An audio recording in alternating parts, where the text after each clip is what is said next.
So welcome to our second episode of the First Time Homebuyer Series.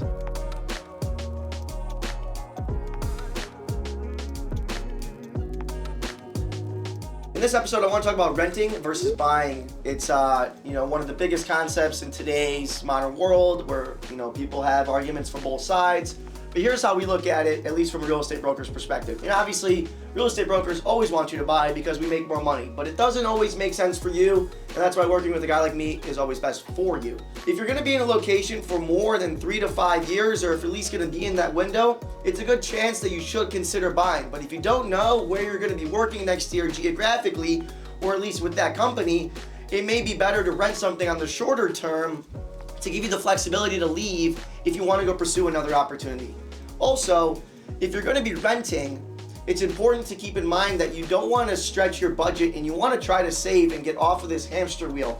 I see a lot of people coming out of college, and I always let them know that they should go back home if they can, save money, live with mom and dad, have them pay for some of your food or leverage some of your expenses onto them, save money, and in a few years, after you make that sacrifice, move on. But most people end up doing is they move in with a couple buddies, or they get a place on their own, and they're living paycheck to paycheck.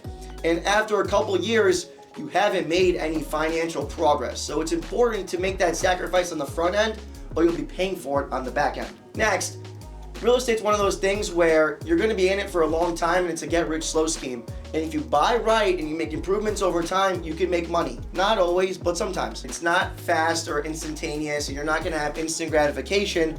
But you gotta be thinking, if you're gonna be living in a location for a long period of time, you can buy a property, and even if you wanna move after 3 to 5 years, in a market like Chicago, you can hold it, and with working with a broker like me, we can help you rent it out, and then you can start making some passive income, which I think is a great idea for most folks.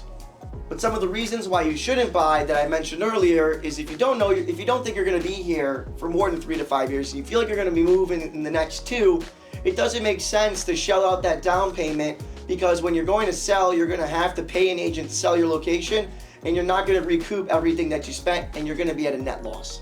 Next time we'll be discussing, you chose to buy, now what? What's the next step? What are we going to do? What does that process look like? If this resonated with you, if you feel like you want more information or you want to connect, feel free to subscribe to the channel. My email and phone number are in my bio. Feel free to reach out. I would love to connect and set up, an initial consultation, battle planning strategy, or whatever you're looking for to help you achieve your goals. I'm here for you guys. I'm a resource, and we'll see you next time.